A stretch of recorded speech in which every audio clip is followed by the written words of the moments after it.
भारतीय वायुसेना के आसमान के योद्धा मिग-21 60 से ज्यादा सालों तक इसने देश के आसमान की रखवाली की है।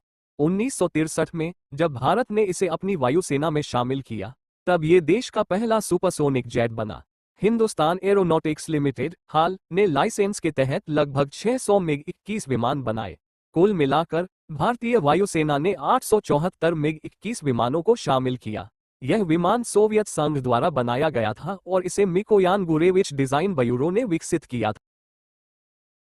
मिग-21 अपनी सुपरसोनिक गति और हल्के डिजाइन के लिए जाना जाता है। ये ध्वनि की गति से तेज उड़ सकता है। इसकी अधिकतम गति 2230 किलोमीटर घंटा तक पहुंच सकती है। अपनी चपलता और कॉम्पैक्ट आकार के कारण ये हवाई युद्ध में बेहद प्रभावी साबित हुआ। इसने भारतीय वायुसेना की शक्ति में क्रांतिकारी बदलाव लाया, हमें आधुनिक हवाई युद्ध के लिए तैयार किया और अपने समय के सबसे उन्नत विमानों में से एक बन गया।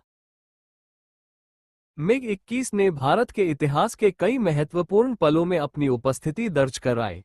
1965 के भारत-पाकिस्तान युद्ध में इसने पहली बार हिस्सा लिया और पाकिस्तानी विमानों को कड़ी टक्कर दी। लेकिन इसकी सबसे निर्णायक भूमिका 1971 के बांग्लादेश मुक्ति संग्राम में दिखी। इस युद्ध में मिग-21 ने पाकिस्तानी एयरबेस पर सटीक हमले किए और बांग्लादेश की आज़ादी में महत्वपूर्ण योगदान दिया, जिससे ये भारतीय वायुसेना के सबसे सफल विमानों में से एक बन गया। 1999 के कारगिल युद्ध में अपने पुराने हो चुके स्वरूप के बावजूद मिग-21 ने दुर्गम पहाड़ी इलाकों में भी प्रभावशाली प्रदर्शन किया। इसने दुश्मन के ठिकानों पर रात में उड़ान भरकर सटीक हमले किए और फिर 2019 की बालाकोट एयर स्ट्राइक में मिग-21 बाइसन वेरिएंट ने इतिहास रच दिया। ग्रुप कैप्टन अभिनंदन वर्तमान ने एक पाकिस्तानी F-16 को मार गिराया, जिसने दुनिया भर में इस विमान की क्षमताओं को फिर से साबित कर दिया। हाल ही में पहलगाम आतंकी हमले के जवाब में मिग-21 ने ऑपरेशन सिंदूर में भी हिस्सा लिया। हालांकि मिग-21 ने शानदार सेवा दी और हमारे देश के लिए ढाल बनकर खड़ा रहा, पर इसके सेवाकाल का एक दुखद पहलू भी रहा है। इसे अक्सर उड़ता ताबूत का उपनाम दिया गया। पिछले 60 सालों में 400 से भी ज्यादा मिग-21 विमान दुर्घटनाग्रस्त हुए हैं। इन हादसों में 200 से ज्यादा बहादुर पायलटों ने अपनी जान गंवाई है, जो एक बहुत बड़ी संख्या है। इसका एक कारण इसकी विशाल बेड़ा संख्या थी, लेकिन समय के साथ इसके एवियोनिक्स और इंजन भी पुराने पड़ते गए। इन पुरानी पड़ती तकनीकों ने आधुनिक युद्ध की जरूरतों को पूरा करना मुश्किल कर दिया था और यही वजह बनी कि कई बार ये विमान अपनी उम्र के कारण हादसों का शिकार हुए।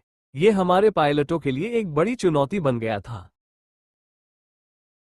अब भारतीय वायुसेना के इतिहास का एक गौरवशाली अध्याय समाप्त होने जा रहा है। सितंबर 2025 में अपने अंतिम मिग-21 स्क्वाड्रन 23 स्क्वाड्रन 35 को चंडीगढ़ एयरबेस पर एक औपचारिक विदाई दी जाएगी। यह एक ऐसा पल होगा जब पूरा देश इस वीर योद्धा को नमन करेगा। इस प्रतिष्ठित विमान की जगह अब भारत का अपना स्वदेशी रूप से विकसित Tejas light combat aircraft LCA mark A लेगा। ये सिर्फ एक प्रतिस्थापन नहीं, बल्कि भारतीय वायुसेना के आधुनिकीकरण और आत्मनिर्भर भारत की दिशा में एक महत्वपूर्ण कदम है। मिग-21 ने दशकों तक देश की सुरक्षा में अतुलनीय योगदान दिया है। इसकी विदाई एक युग का अंत है, लेकिन ये भारतीय वायुसेना के लिए एक नए, अधिक आधुनिक और स्वदेशी युग की शुरुआत का प्रतीक भी है। मिग-21 आपकी सेवा के लिए हम हमेशा आभारी रहेंगे।